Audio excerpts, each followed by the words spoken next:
மறுமலர்ச்சி மன்றம் தான் மணியம் என்ற அளவுக்கு ஒரு மூத்த உறுப்பினர். ஆரம்ப காலங்களிலே மறுமலர்ச்சி மன்றம் தோன்ற முதல் நாங்கள் ஒரு சின்ன கழகமாகத்தான் இயங்கினோம். காலேடி முருகன் விளையாட்டு கழகம் என்று சொல்லி அதிலேயும் அவர்தான் மூத்த உறுப்பினர். அதன் பின்னர் தான் நாங்கள் தேவகோபால கிருஷ்ண நாடக மன்றமும் காலேடி முருகன் விளையாட்டு கழகமும் சேர்ந்து மறுமலர்ச்சி மன்றம் என்று உருவெடுத்தது 1922ஆம் ஆண்டு. மணியத்தின் சேவை மறுமலர்ச்சி மன்றத்தில் சொல்லிக்கொண்டே இருக்கலாம், அவ்வளவு சேவை. ஆரம்ப காலங்களிலே நாங்கள் விளையாட்டு போட்டி வைப்பதென்று சொன்னால் எங்கள்கிட்ட நாங்கள் பண வசதிகள் அவ்வளவு ஒரு 5 மன்ற காலேடி முருகன் விளையாட்டு கழகத்திலே மாதாந்த சந்தா 5% தான் வாங்கி கொண்டிருந்தார்கள். அதுக்கு பிறகு ₹1 மறுமலர்ச்சி மன்றம் துவங்கின பிறகு அந்த காலகட்டத்தில் நாங்கள் காசு சேர்க்கிறது என்னன்னு சொன்னால் அதிர்ஷ்ட லாபச்சீட்டு அடிச்சு தான் காசு இருக்கிறது. அதிர்ஷ்ட லாபச்சீட்டு அடிச்சோம்னு சொன்னால் அதில் ப்ரைஸ்களை போட்டு அதில் எங்களுக்கு ஒரு ₹50 ₹100 வந்தாலே அது எங்களுக்கு ஒரு பெரிய ஒரு வெற்றி. அதை வச்சு கொண்டு தான் நாங்கள் அந்த மாதாந்த சந்தாக்களை வாங்கிட்டு தான் இந்த கழகங்களை நடத்தினாங்க. மறுமலர்ச்சி மன்றம் ஆரம்பிக்கப்பட்ட பின்னர் நாங்கள் கொஞ்சம் வேகமாக கொஞ்சம் நல்ல நடவடிக்கை, அதாவது பாடம் சொல்லிக் கொடுக்குற காலேடி பாடசாலையிலே இரவு பாடசாலை நடத்த தொடங்கினோம். அதில் இங்கே இருக்கிற கனபேர் அதில் படிப்பிச்சவர் தேவர் லோகர் கனபேர் படிப்பிச்சவர். அதில் மணியம் மாஸ்டர் முறாள்.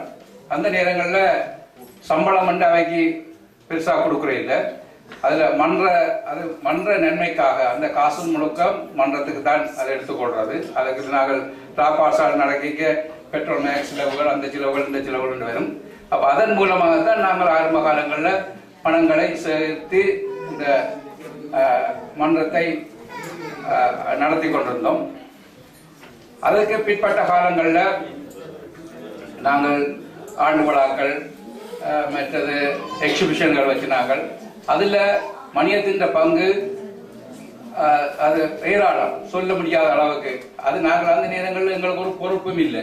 பொறுப்பு இருந்தாலும் கூட அதை பற்றி சிந்திக்கிறதே இல்லை. நாங்கள் விளையாட்டு பிள்ளைகள், வீட்டில் என்ன நடக்குது, என்ன போகுது, என்ன வருதுன்றது பிரச்சனையே இல்லை. காலமே அந்த மன்ற புளியடியில் போய் இருந்து கொண்டு அது ஒவ்வொருத்தருக்கும் ஒரு சீட் இருக்குது. மாறி இருந்தாலே அங்கே பிரச்சனையாகும். அந்த புளி வேரில் போய் இருந்து கொண்டு சும்மா கதைக்க மாட்டோம். இதா திட்டங்களை போட்டு இது என்னமா செய்கிறது. அந்த நேரங்களில் எங்களோட முயற்சிகள், அந்த சிந்தனைகள், முயற்சிகள் எப்பொழுதும் முற்போக்காக தான் இருந்து கொண்டிருந்தது. இதை செய்வோம், அதை செய்வோம், இதை செய்தால் அப்படி நடக்கும், அதை செய்தால் அப்படி நடக்கும். அதுல மணியத்தின் பங்குண்டா அது நான் சொன்னேன், எங்களுக்கு பொறுப்பே இல்லை. வீட்டில் மணியத்துக்கு கூட இதெண்டா பொறுப்பு இருந்தாலும் கூட இதுல முழு முயற்சியா எல்லா விஷயத்திலையும் சேர்ந்து கொள்வார். அப்படி கட்டியெழுப்பப்பட்ட மறுமலர்ச்சி மன்றத்திலிருந்து இன்றைக்கு மணியம் எங்களை விட்டு பிரிந்து விட்டார்னு உலக நாடுகள்ல இருந்து ஈவன் மன்ற தலைவர்கிட்ட இருந்து அனுதாப செய்திகள் வந்த வண்ணமே இருந்து. இப்ப நான் இன்றைக்கு அவருக்கு ஒரு புத்தகம் அடிக்கணும் யோசிச்சு கொண்டிருக்கேன். ஃபேக்ஸ்ல குவியுது. இதற்கான காரணம் என்ன? மணியத்தின் அன்பும், அதாவது அவரோட நகைச்சுவையான ஒரு கலகல ஆனந்தமான ஆள். எந்த நேரம் பார்த்தாலும் முகத்துல ஒரு கவலையோ, நாளைக்கு என்ன நடக்க போகுது, அதுல குடும்பத்தில் உள்ள கவலையோ கூட அவர் வெளியில சொல்லவே மாட்டேன். இவ்வளவு காலம் எனக்கு மணியம் 40 வருஷ பழக்கம். 40 வருஷ பழக்கத்துல தனக்கு இப்படி ஒரு பிரச்சனை இருக்கு, இது என்னென்று தீர்க்க போறேன், இது எப்படி நடக்க போகுதுன்றது ஒரு நாள் கூட என்னோட கதைச்சது கிடையாது.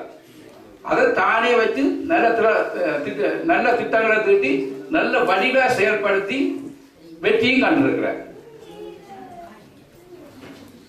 மற்றது நான் தொடர்ந்து இதை பற்றி மணியத்தை பற்றி சொல்றேன்.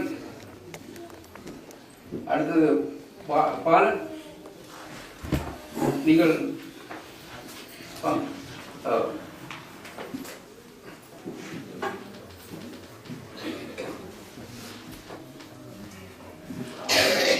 இவர் மணியத்தின் மாணவர். நீங்கள் அனைவருக்கும் வணக்கம். பொதுவாக எனக்கு ஒரு பழக்கம் சிறு வயதில் இருந்தது, பத்திரிகை வாசிக்க செல்வது. அந்த வகையில் வெற்றி மடத்துக்கு பத்திரிகை வாசிக்க செல்வேன். நான் வரும்போது கூட என்னுடைய மனைவியிடம் சொன்னேன், மணியம் மாஸ்டரும் குணேந்திரனும் சத்தமாக கலைத்தவர்கள், ஆனால் அவர்கள் 2 பேருக்கும் தான் கேட்டது. அப்ப என்ன இதுல நான் சொல்ல முற்படுகிறேன் சொன்னால், திருவாளர் மணியம் அவர்கள் அமைதியின் உருவம்.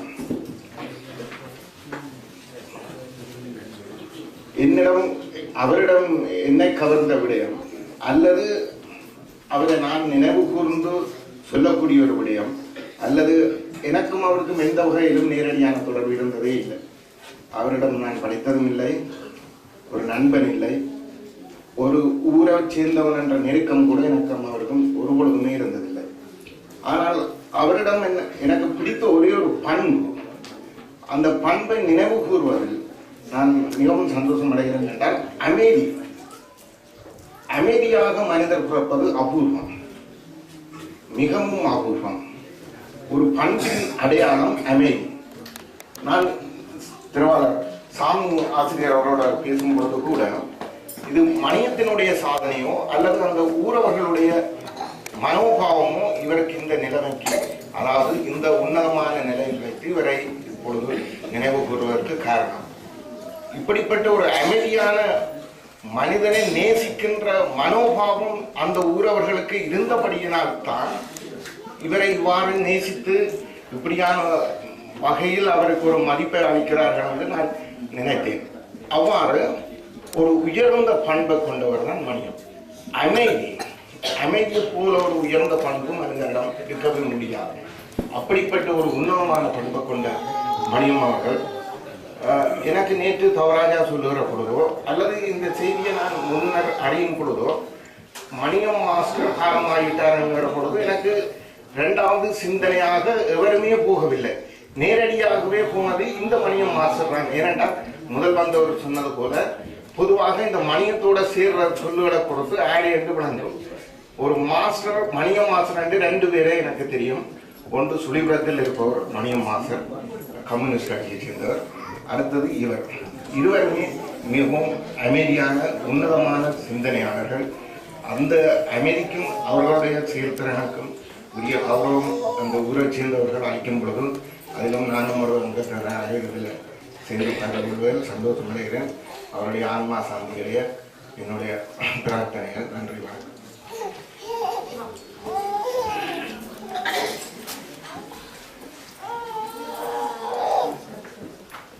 நன்றி பாலன். நாங்கள் 72, 73 ஆண்டுகளில் அந்த நேரங்களில் திருவிழாக்களில் கூத்து என்றால் எங்கே இந்த கோயிலில் கூத்து நடந்தாலும் மிஸ் பண்ண மாட்டோம். அந்த இடத்துக்கு போய் கூத்துன்னு சொன்னால் அவங்களை விடிய நடக்கிற ஒரு நிகழ்ச்சி. அப்போ மணியம் நாங்கள் எங்களை குரூப் போய் முன்னுக்கு எல்லாம் இருந்து கொண்டு கூத்து ஆரம்பித்து ஒரு அரைவாசி கட்டங்கள் வார நேரங்களில் மணியம் அப்படியே தலையை மூடிக்கொண்டு நித்திரையாவிடுவார். அப்போ எங்களுக்கு கொஞ்சம் தூரம் போனோன்னா மணியம் பாடாப்பா வீட்டை போக மாட்டேன், பொருள் முடியட்டுக்கு பார்த்துட்டு போக மாட்டேன். ஆள் நித்திரை தான் கொள்ளுவார். 2 பார்க்கவன் முடிய மாட்டேன், நிற்கவன் முடியலண்டா முடிய 4 மணி 5 மணிக்கு தான் முடியும். என்ன அப்போ பேருந்து அவரோட 4 மணி 5 மணிக்கு வீட்டை வாடுறது. இப்படி சொல்லி கொண்டு போனால் பல நகைச்சுவை நிகழ்ச்சிகள் அவரோட இருக்குது. தொடர்ந்து சிவசுப்பிரமணியம் அவர்கள், அதாவது அவர் மணியம் காலமான போது டென்மார்க்கில் ஒரு அஞ்சலி ஒரு கல்விக்கூடத்தால் வெளியிட்ட அஞ்சலியையும் வாசிப்பார். அதே நேரம் அந்த மணியத்தோட நினைவு பகிர்வையும் செய்வார். சிவா.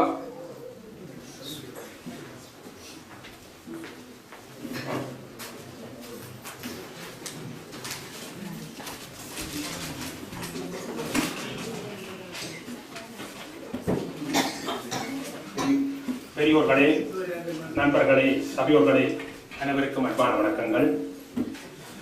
நாம் பிறக்கின்றோம், இறக்கின்றோம். இது